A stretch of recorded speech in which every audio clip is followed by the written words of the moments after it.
Let's go. People. We're in action now. Amazing. Hi, So how do we Shiran. begin? Yeah, would you like to start with a small introduction about, anything you want to share about yourself, how you reached where you are today? Sure, why not? I'll try to keep it short. My orientation to the work that I'm doing today has been existing actually for a long while. I have to say that from childhood, I already had this need or calling to be there for others, to help them, to touch them, to listen to them, but it was a very raw thing.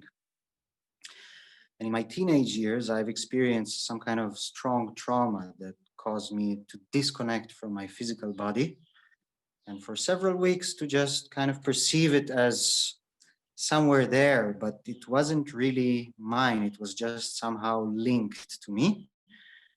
And that was a very mind blowing experience because no one ever prepared me to the possibility that there is a different sense of reality than what I've grown up to believe is reality, which did cause at the time a lot of suffering. And I was seeking for ways to heal myself, to find the way to a more balanced, happy, fulfilled life, which is not an easy thing anyway as a teenager. And then at a certain point, I discovered breathing along other, let's call it, healing arts. But breathing had a very strong affinity for me. This was something that I understood on a very deep level that is going to help me a lot and is a key to help other people as well. So I started that journey by taking an extensive education in that field and in other fields as well to complement the knowledge, to develop other practices, to develop other tools to apply with the breathing. Since breathing is mostly a platform, but you can kind of bring into it whatever you choose is beneficial. And in the past, I don't know, 17, 18 years, this has been most of my practice, whether it's private sessions with clients one on one, whether it's group workshops, retreats in, I don't know, anywhere between 3 to 7 days. Lately, also starting to work online due to all this COVID situation. We had to adjust both my habits or everyone's habits and also the way I do the work because I cannot provide the same kind of space offline and online. Yeah, so that's a little bit of an introduction about me in that sense or how I got to this place. I can talk for hours, so you need to let me know what you want to know. You're muted. Yeah. So, okay, no, so that gives us a little bit of an idea on how, you reached here. I would love to know a little bit more detail in terms of how you found breathing, through who, or has there been was there a particular teacher or mentor? How did you reach that person? If you would like to share, something about the trauma that you had, so we can, understand deeper. Yeah, of course. There's nothing Can to I can hide in I that sense. supplement? Can I Yes. supplement also what Manu asked? Also, when you said that you had this experience where you were not within yourself when you left, was it like a sudden experience or was it something that you were working towards? How did that kind of come about? hmm So I'll start with relating to this trauma, which you both asked about. It has been a sexual trauma, a severe sexual violence. And since I could not at that moment take the pain, take the intensity of the experience, something just split. It was sudden. I was 15 years old, even less. I did not have any plans or aspirations or ideas in my mind that something else even exists beside the life that I know. So I was completely unprepared to experience this, let's call it different sense of reality, different state of consciousness. Um, yeah, so that's a little bit about that. And how I discovered breathing, it was actually by mistake. A couple of friends of mine that I was in good contact with invited me to join them for a breathing session. I didn't know what it is. I didn't know what to expect, but I trusted my friends and I was curious about it. So I just went. And I have to tell you that I don't even remember much of what happened in that session, but what I do remember very strongly is that when I kind of woke up from it and sat up, I just knew this is something that I'm going to do. Even if I have no idea what it is and what it has done for me, I feel the potential. I know on a very deep level that this is something that I'm going to do. And then, of course, later on, I acquired more formal education on that field and other fields as well. But the first moment was just to come to experience a session by chance, by recommendation of friends, and discover something very big for me. Shiran, what is the discovery about life been through breathing? What have you kind of understood or realized about the human existence or your own life through the breathing platform? I think that's a whole book that we can discuss. But if to try to keep the bulletins, then first of all, breathing itself is something that we take for granted. Why? Because in average, we breathe 22,000 times in 24 hours. So we have no idea that this is something that can actually be a skill or a portal or a venue to inquire about our own nature and our own development.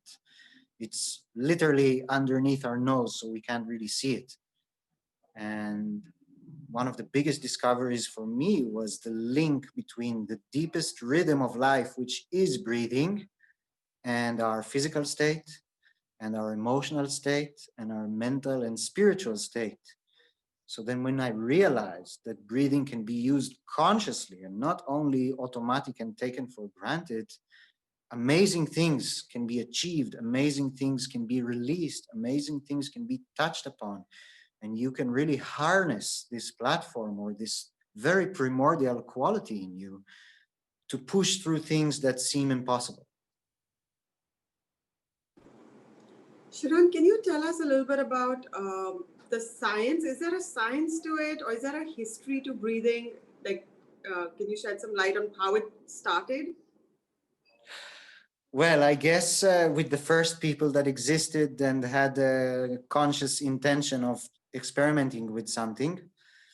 So I don't know if we can really track it back. There has been a lot of breathing science in cultures that are not like modern scientific cultures, whether it's coming from India, China, from the Native Americans, from Africa.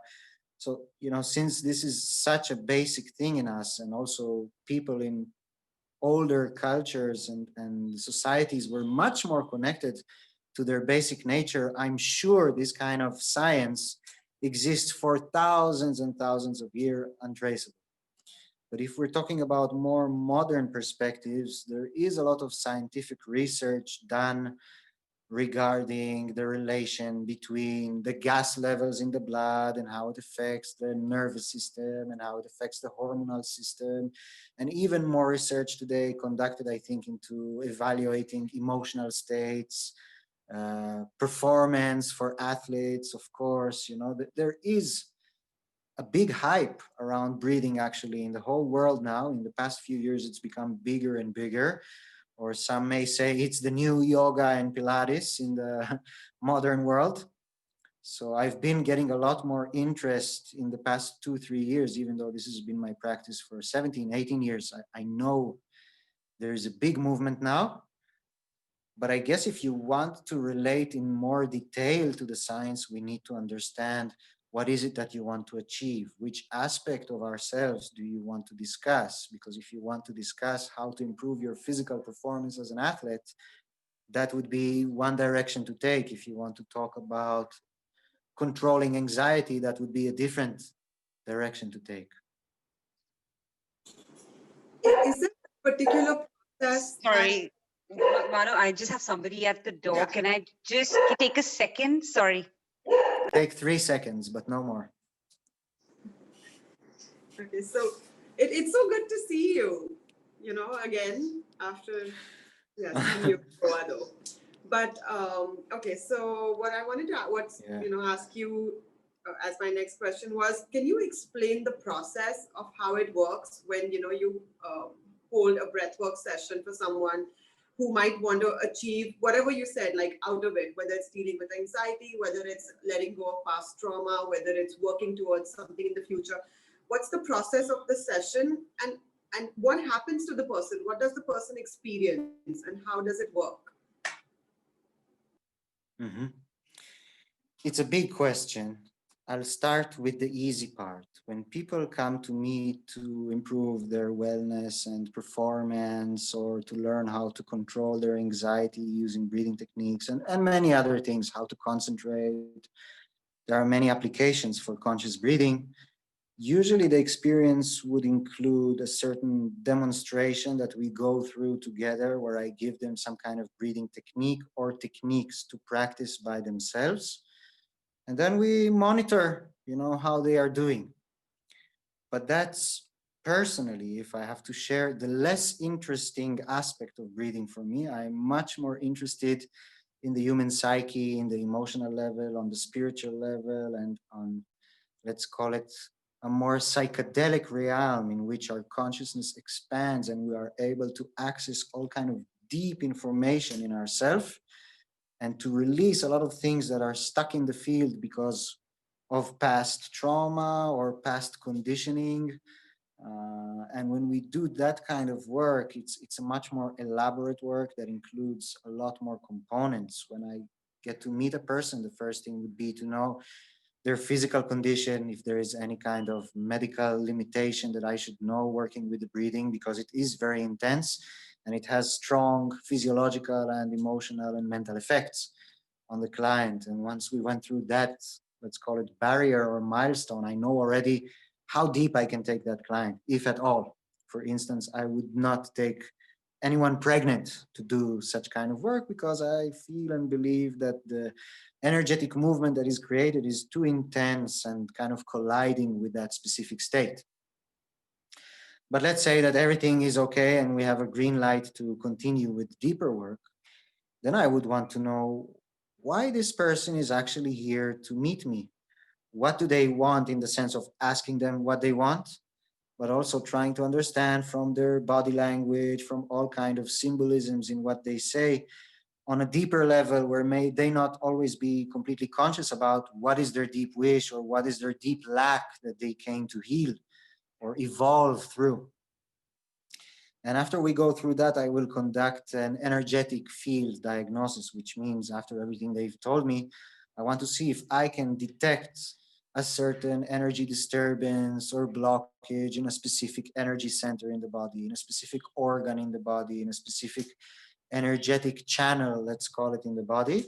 And there is a whole set or base of knowledge that connects between different energetic centers and different organs and different energetic channels to specific emotional patterns, mental patterns, health issues.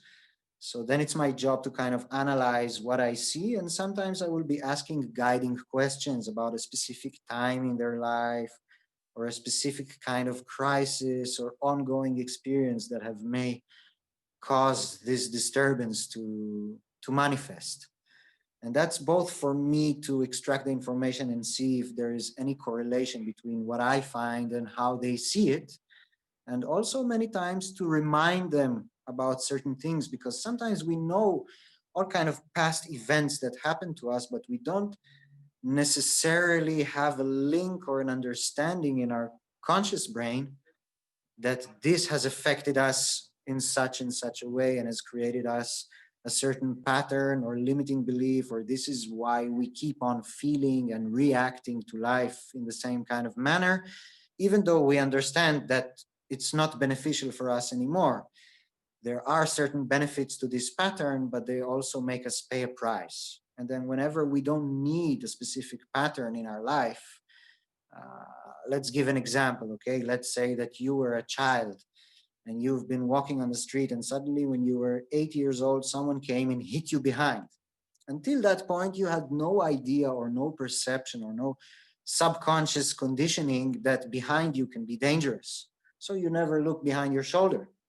But after you've learned that experience, or your subconscious has encoded the experience that behind could be dangerous, you might be walking about in life looking behind your shoulder, and not only physically, literally, when you are walking on the street, because there is a whole symbolic, emotional, mental state related to that energetic direction. And then you might be very cautious or very careful on untrusting in other situations in life that are not necessarily related to walking in that specific street where you've been hit on the head. So this is like one chunk of the work to even understand what is there. And then with that, I also prepare the client to the possible sensations and emotions and mental states that they may experience during the session, so that they are prepared. So if they feel all kind of sensations beyond what they know or feel comfortable with, they will know that it's okay, and that they continue the breathing, and that they are in a safe container, in a safe space, and I'm holding it. And I know from the outside if this kind of phenomena or manifestation is okay, or we should slow down.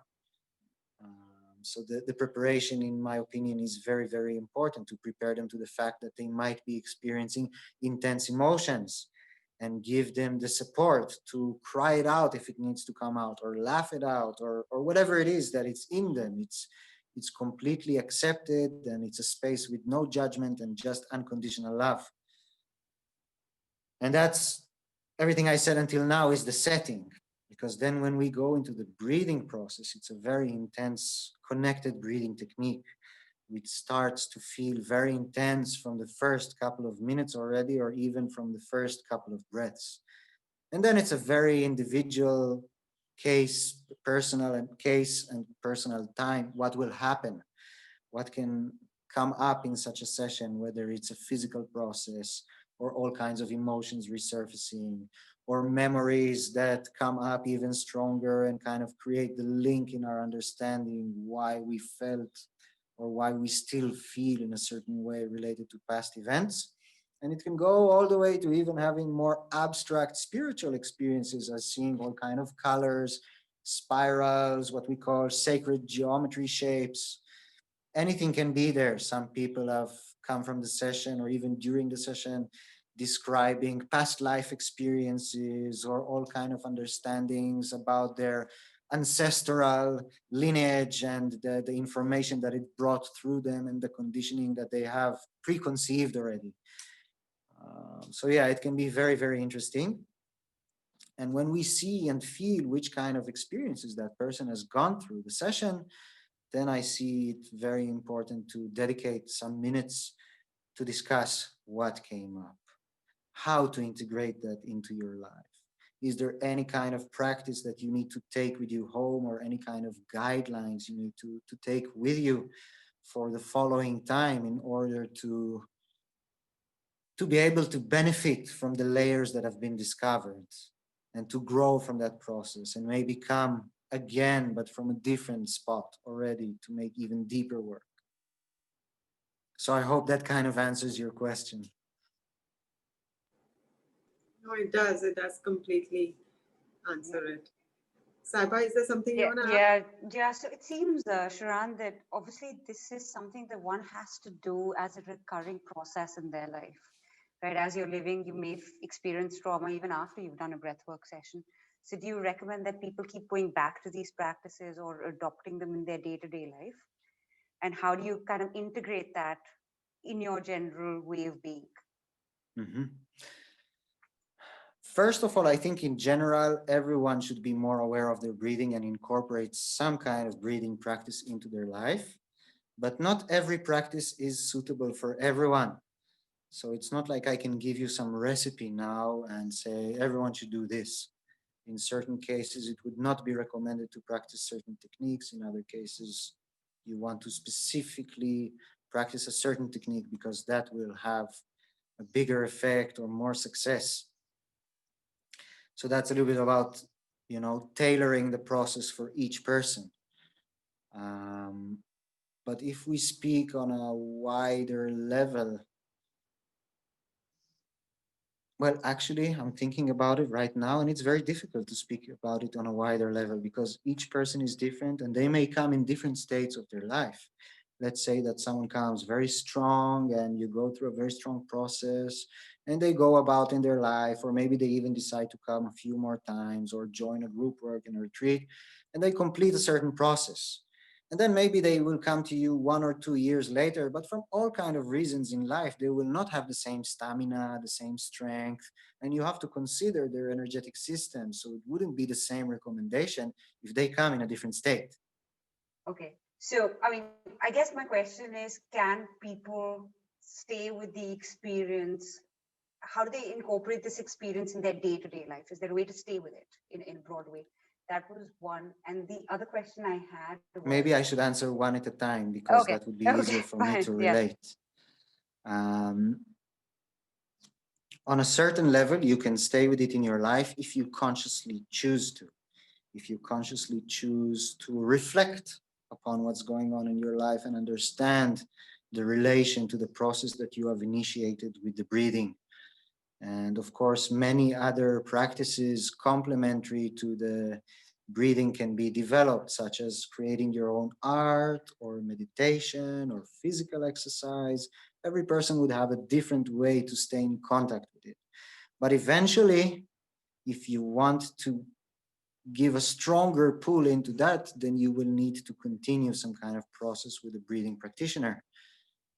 And some people, for instance, I can talk mostly about my practice and my own experience. Some people come once in a while. Some people come once a month. Some people come for a certain period of time every week.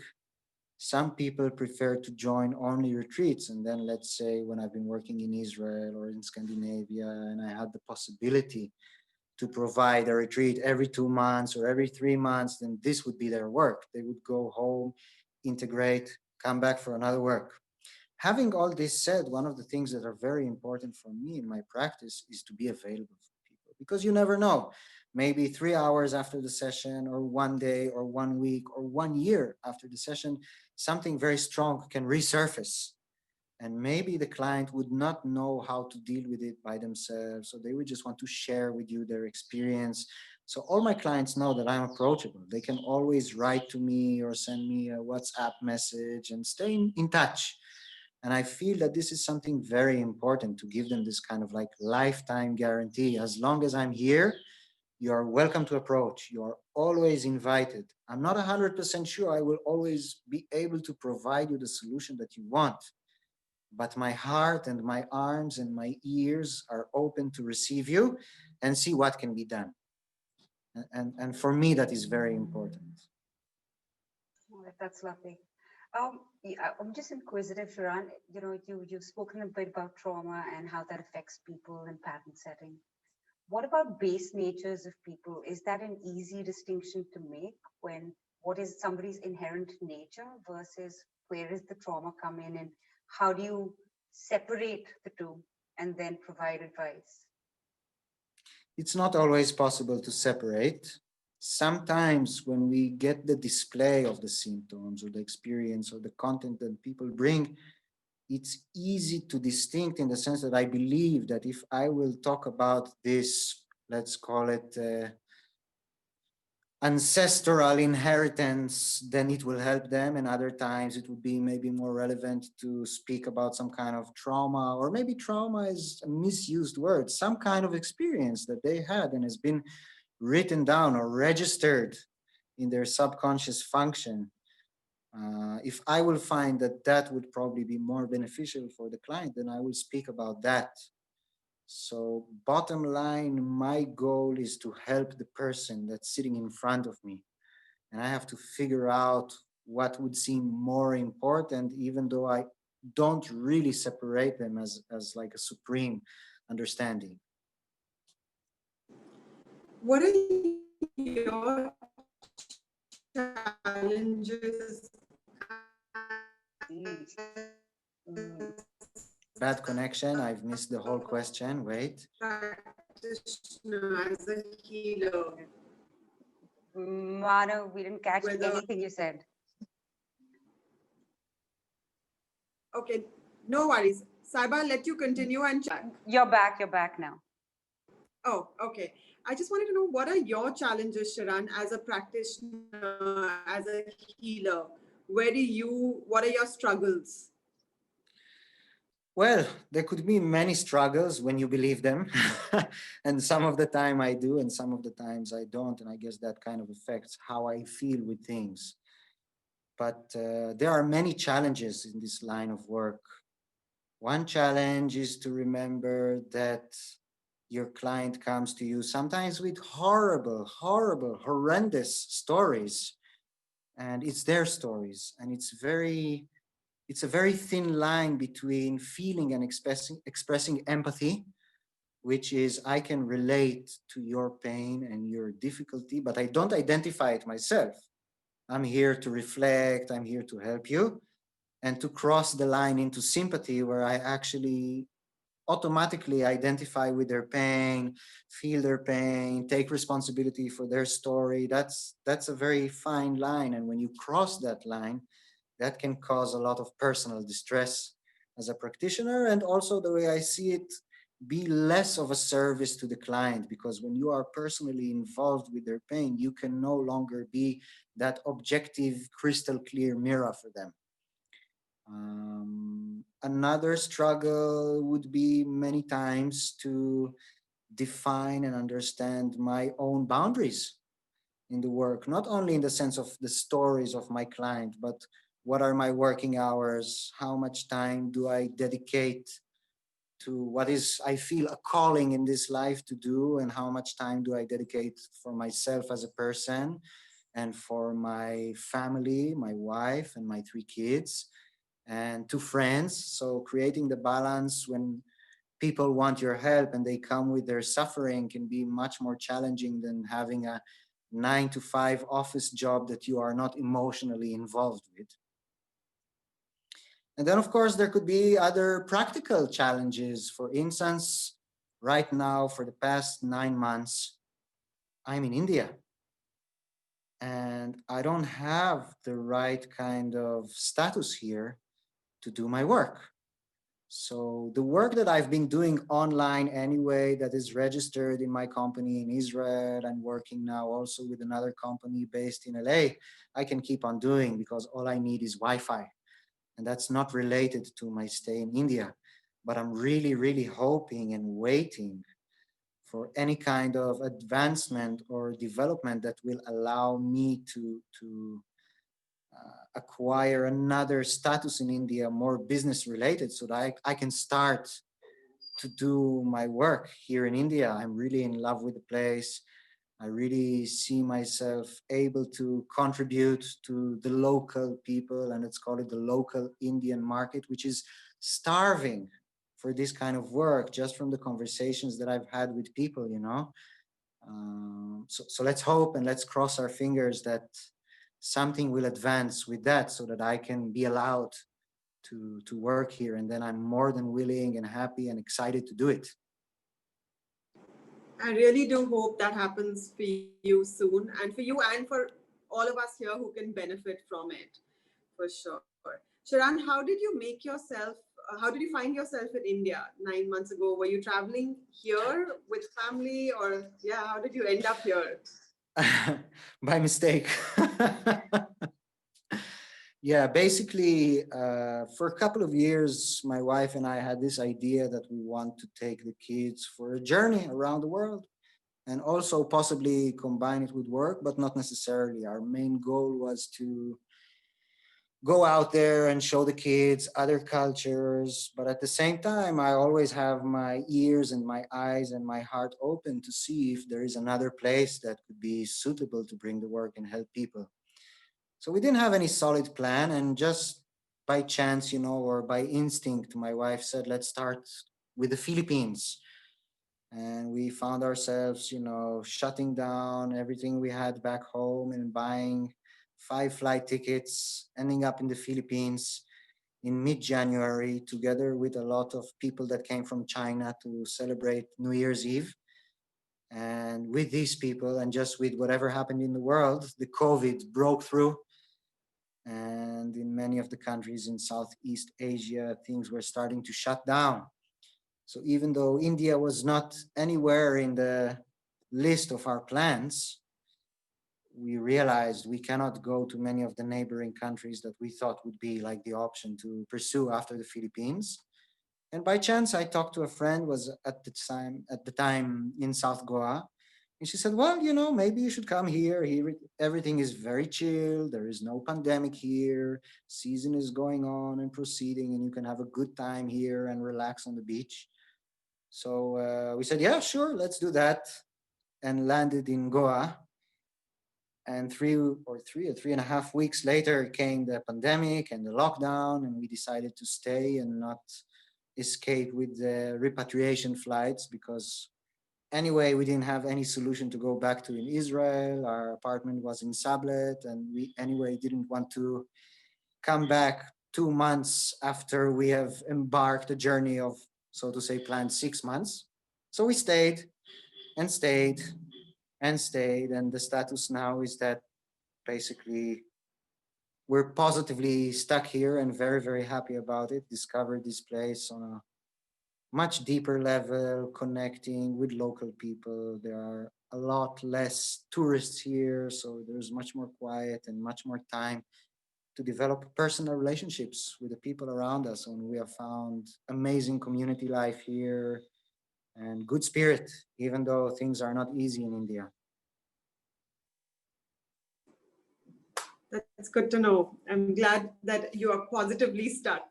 That's a nice way Yeah. to put it. Saiba, should I, Yeah, no, is that what I want to ask? yeah, no. I'm just thinking about Shiran's journey, and it sounds like you're exactly where you're meant to be.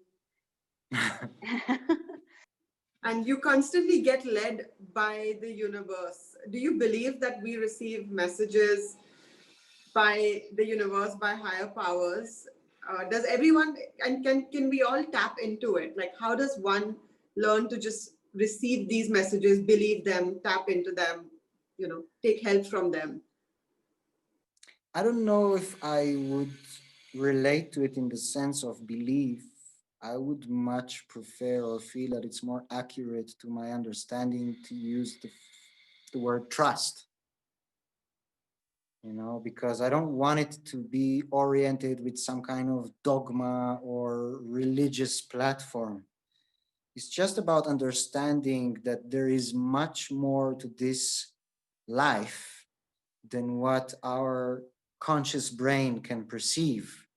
And there is a lot more information that we are exposed to than what our narrow attention can take in a certain moment. There are endless signals. So, in that sense, when you learn to open up to different frequencies, not the ones that your attention is used to be focused on, like life practicalities, etc., then other, let's call it, information becomes available to you and you are able to perceive it. Is it something that did not exist there anyway? Of course not. It's just your ability to focus your attention or to actually maybe widen and broaden your attention to come in touch with frequencies and informations that your conscious attention was not able to touch upon before. Yeah, but How can you sorry, go go ahead? ahead, Mana. I know. I just want to know: is there any tool or trick?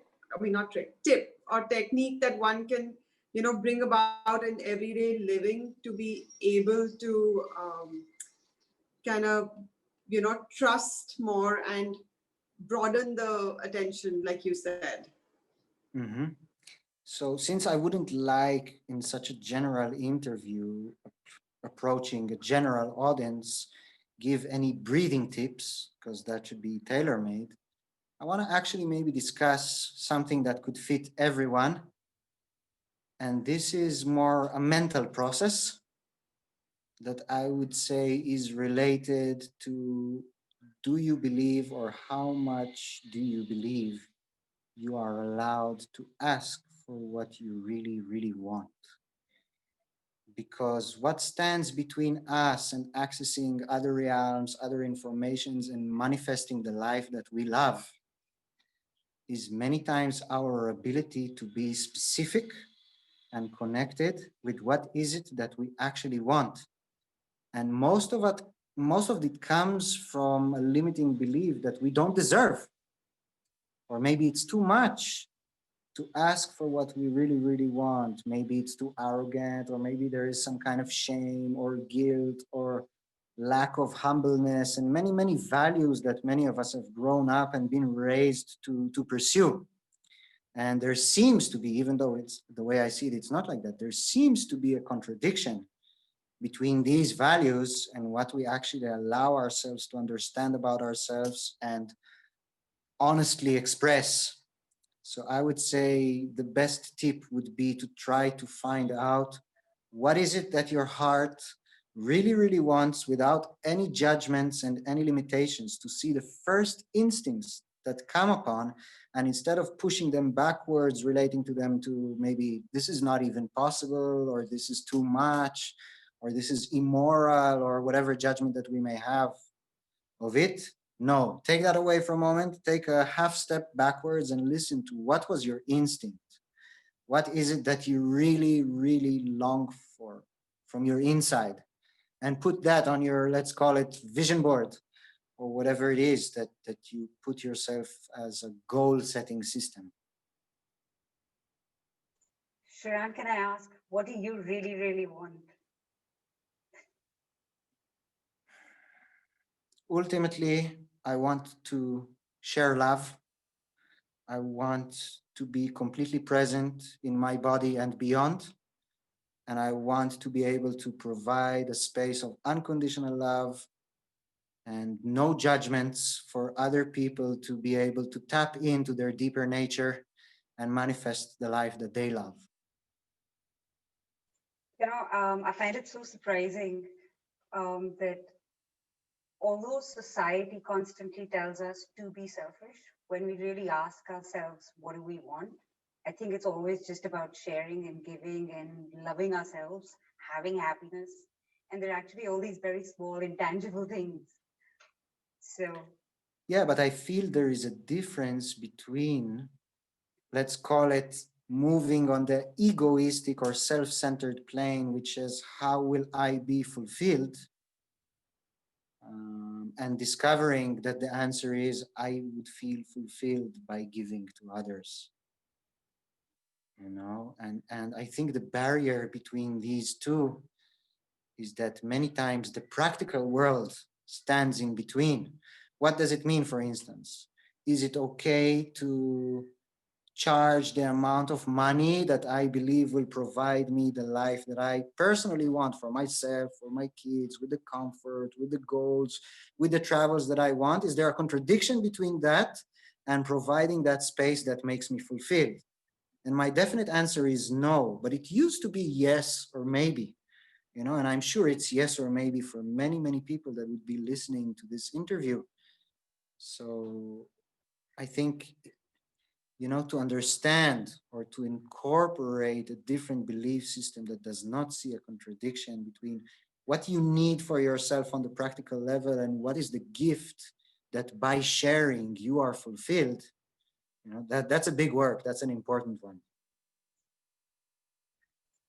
Shiran, this might be slightly difficult to articulate, but are you able to figure out how that shift happened for you from when you said that, no, it is something that is contradictory and selfish, to saying today, no, it's not? So, what changed in your perception? I can't relate to it in the sense of one event. If we look at a certain way to relate to the course of life, just like galaxies and just like quarks in the atoms, everything spirals, everything moves. So if you look at a spiral from a one-dimensional plane, then you would be repeating the same superposition, the same mathematical, let's call it, proportion again and again. But if you look at it three-dimensional, even though you are meeting the same superposition, you are not in the same place. So there have been many, many moments in my life and many events and many things, let's call it in my professional, in my business life, and even in my other personal life that have met me with the doubt or have shown me the way out of this doubt. So I don't want to relate to one personal specific experience because I don't want people to think that they need to nail down that one experience. As long as their attention and intention is directed towards experiencing and manifesting the life that they love without feeling guilty or without feeling shameful or without thinking that this is too much, they're going to meet it in various points in this movement. And this is actually what I want people to look up to.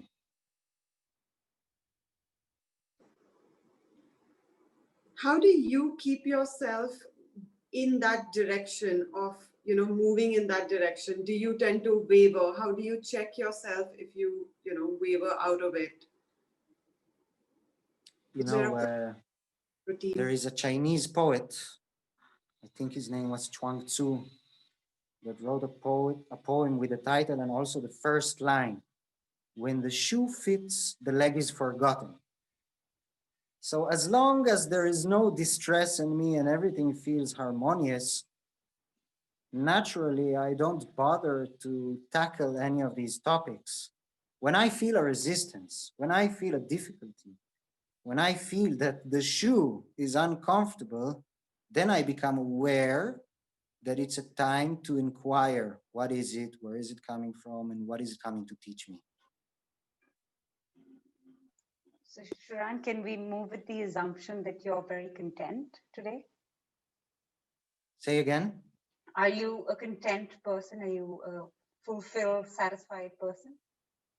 I would answer to that, don't put me in a box. I have moments like every other person. There are a lot of moments in my life where I feel very content, but there are also other moments where I feel down, low, unloved, unappreciated. I'm not different than anyone. I'm made from the exact same material and I'm subject to the same kind of universal influences. And what do you do when you feel that way? How do you bring yourself back? Anything in particular That's we can a learn from very you? general question, it depends on the situation. It can be anything. I don't have a specific venue to tell you now. But what I can tell you that is present in all of these is the remembrance of a deeper presence. Okay. One of the teachers, beautiful facilitators I used to work with, his name is Asim. He teaches Sufi practices. Every time before we would start a retreat together, we would sit down and he would tell me, just remember, our job is not to teach anyone anything new. Our job is to remind them of what they already know. So in that sense, it's that moment of just you remember yourself, your deeper self. And then what kind of practice or outcome or urge carries me outside of feeling low or down or mistrust or confused or whatever. This is just like the setting. It's not what's really important. It's good to know that somebody who is probably in touch with their higher self still has very normal, basic human reactions of being dissatisfied and being, discontent at times, and that's okay. So, I yeah. think at the point where you come to believe that you are completely untouched by life, sitting on some pedestal, you lose the ability to really relate and have empathy towards yourself and others. So I'm not aspiring in any way to become some kind of saint or sage. That's at least my personal perspective about it. And Shiran, are there certain values or certain principles that you think are universal truths for you? I mean, there are like absolutes in your life. There's, few things, for example, that you think are eternal and stay with you. I'm not sure I understand your question, or actually, I'm quite sure I don't understand your question. So let me put it like this, right? For me, for example, I would always tell myself when I am feeling low that it's mind over matter. So if I think differently, my perspective on it will change, right? Mm-hmm. So do you have any kind of statements, mantras things you tell yourself, which you believe to be true, that help you overcome a difficult time. You know, that maybe living in the present is an absolute truth for you, for example. Look, I don't have a specific verbal, thought constructed affirmation. As I said, the moment of remembrance of myself prior to the words that come, even I am or I am this is the key. The basic sense of being. That's the anchor. That's everything that exists for me. How do you explain who one is? How is my mind, body, and soul? What is the difference? Is there a connection? How does one differentiate? Mhm. Since the being, the existence, what you relate to, I think is untangible to the mind because the mind is already dual and separate and relies on polarity to evaluate or determine things. How can I explain to one what they are? What I can do is help to point out what they are not. And in that sense, take away the veils and the obstacles that are standing, so to say, standing between accepting your true nature. That's not something I can teach you or give you because it prevails. We can just discuss what we are not. That's a very interesting way of looking at it. Do you believe that everyone here is here for a particular purpose? I mean, do you believe we all have a purpose and we can act, and we are here to live it?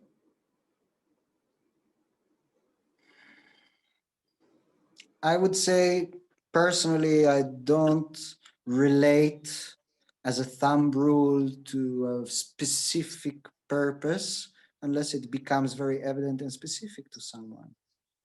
Um, so I don't really know how to answer the question. Do you think you have a purpose? I feel that I rediscover the purpose every moment again and again. So I haven't signed a contract in the ongoing sense that we can relate to, like as if we are hiring or renting a piece of real estate. Okay, I discover again and again and again and again this passion.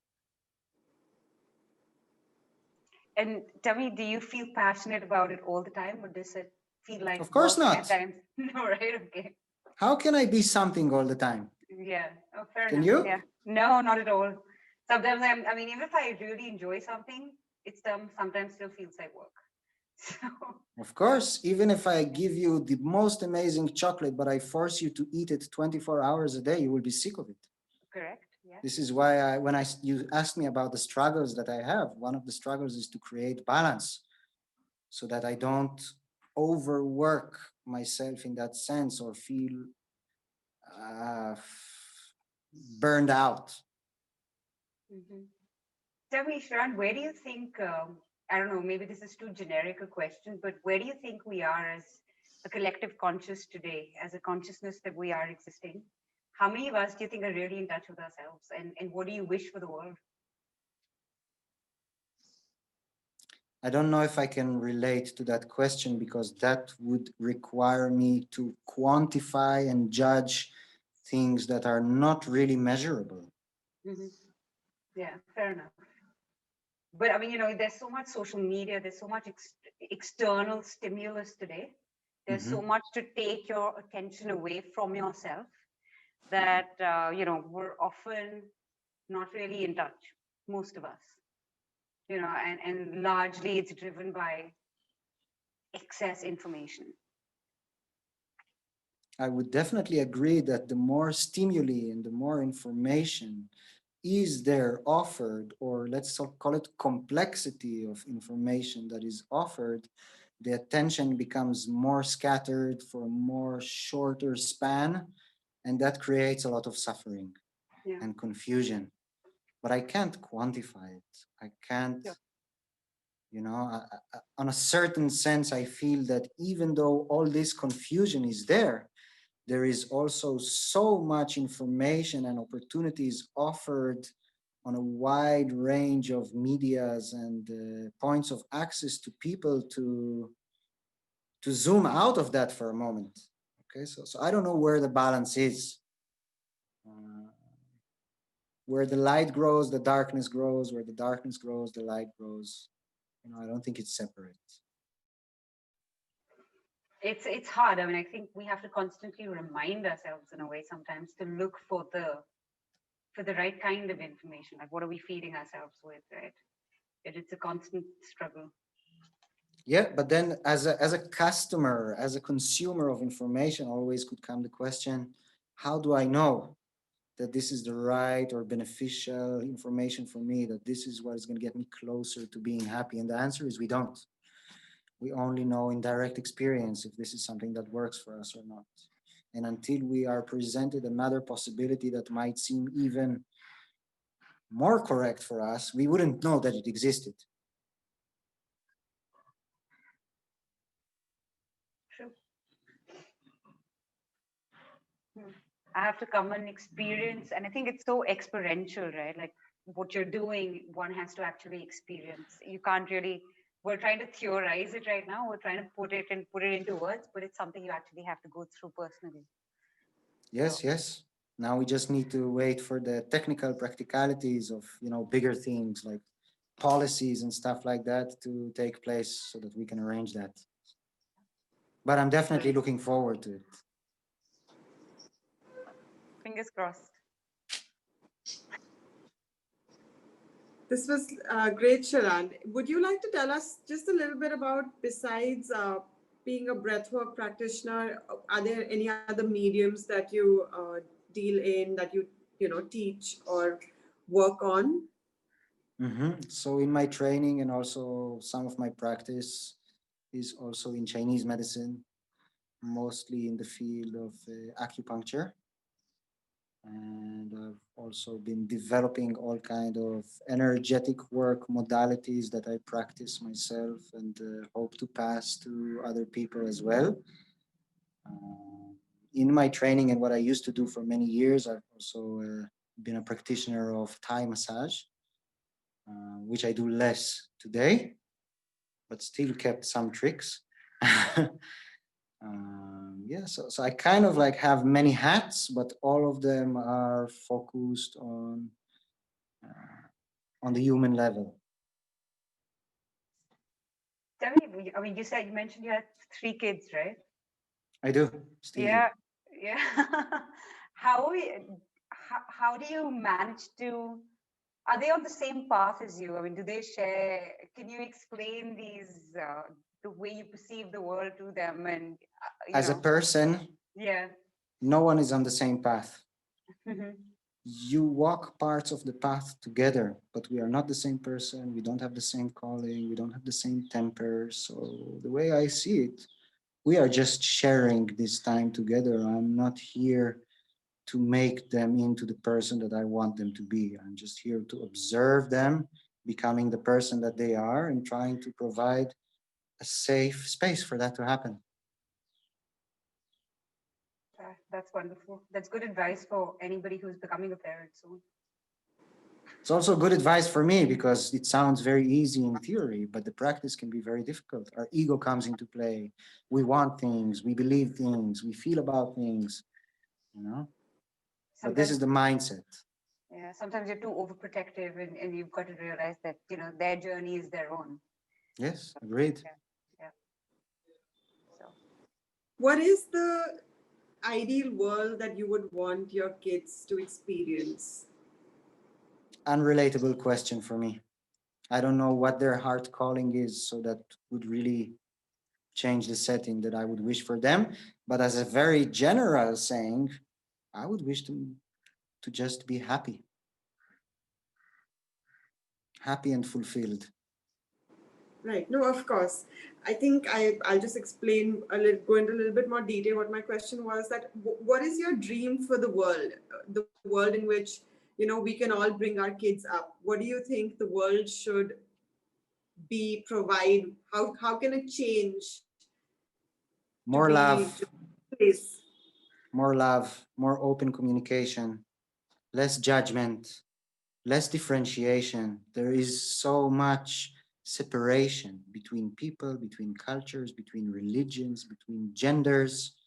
And if there would be one point that I would see most crucial and viable to work with, is to unlearn this innate separation that we feel exists between us and others based on all kind of external characteristics, because we're all made from the same material. That sounds lovely, but it feels like our education system has to be different. I don't know how it is in Israel, but in India, this is not what the schools are teaching the kids. But it would be great to Look at the integrate whole this. world.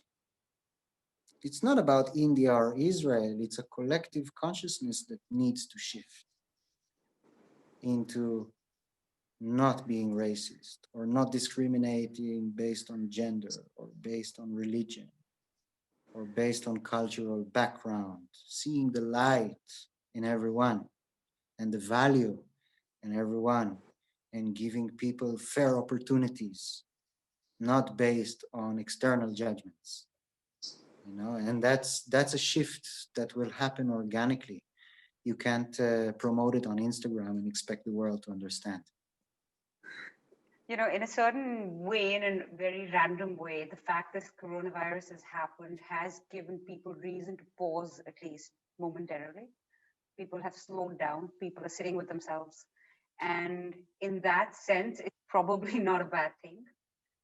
If you kind of just try to look for the silver lining in this situation, that's the only one I can see. So, yeah. So what's your take on it? What do you want to know? No, I'm just sharing a thought. I mean, I don't know how you perceive it and what are your views on it, how it came to be. I mean, what does it give people an opportunity for, perhaps? Every situation, the way I see it, has opportunities and gifts. And if you are able to receive the gift of this lockdown, of being more static, and it either gets you to the point where you suffer enough to decide that you have suffered enough, or just spontaneously, feel a relief. If you reach that state, it's very beneficial. But if you are just stuck in your depression and self-pity, and then maybe I don't see the blessing in that COVID situation for you, if you can't transform. So for me, the benefit of a situation is if someone can see the benefit and use it. If not, it's only a theoretical benefit, and then it's not valid. I hope that kind of relates to the thought that you have. I do, but I think like most of us, it's I think we tend to suffer because that's what we know or we're used to. Transforming really requires a shift in perspective. Sometimes you need something external to shift that perspective.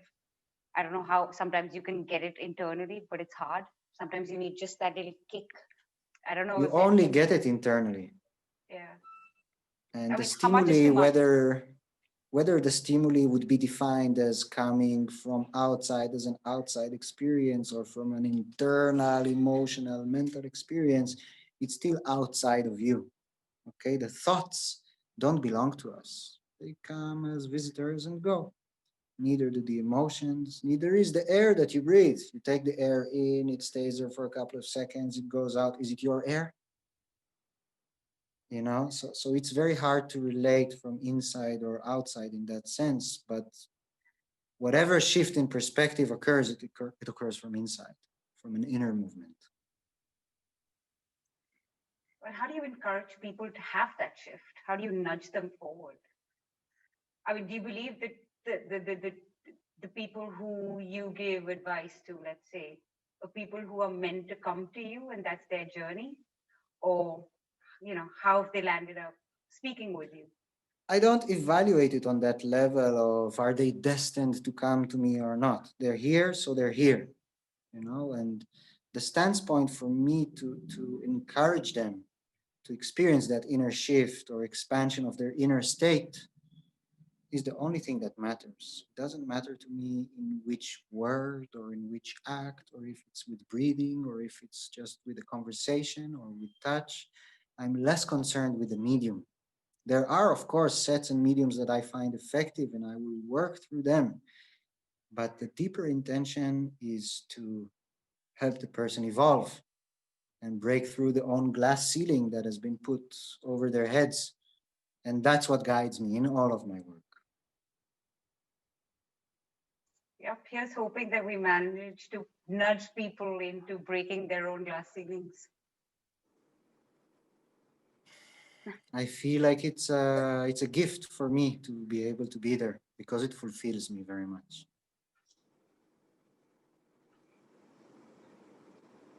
All right. Thank you, think we're Shiran. Yeah. I think we're Been a also pleasure. coming to the end of the conversation, Shiran. So thank you for spending this hour with us. Do you have any message for the THC for Mano and myself and the community that we're building?